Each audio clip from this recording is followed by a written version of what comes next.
এই যে ছোলার ডাল রাত্রে ভিজিয়ে দিয়েছিলাম, ভালোভাবে ধুয়ে নিয়েছি।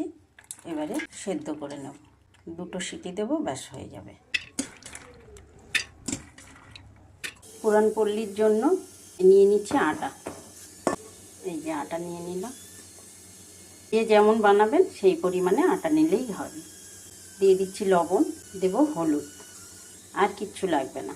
ভালো করে এটাকে মাখিয়ে নেব।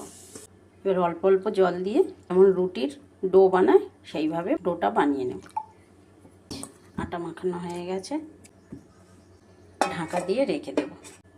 ছোলার ডাল সেদ্ধ করে নিয়েছি, 2টো সিটিতে হয়ে গেছে।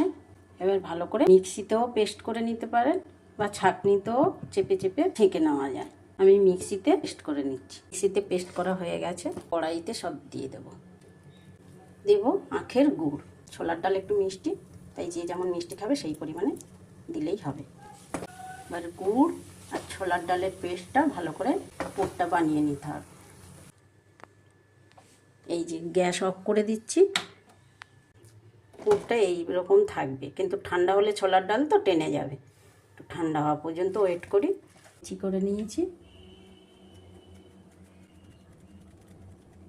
এবারে দিচ্ছি সেই ছোলার ডালের পুরটা বানিয়েছিলাম, সেটাই দিয়ে দিচ্ছি।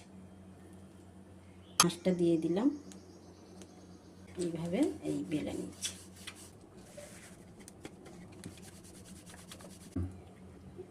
ঘি দিয়ে ভাজছি, সাদা তেলেও ভাজা যায়, আমি আজকের একটু ঘি দিয়ে ভেজে নিচ্ছি।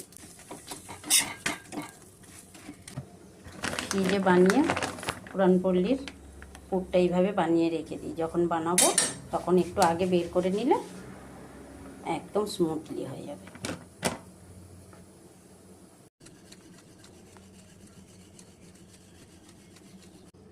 এইভাবে পুরানপল্লিগুলো সবগুলো ভেজে নেব।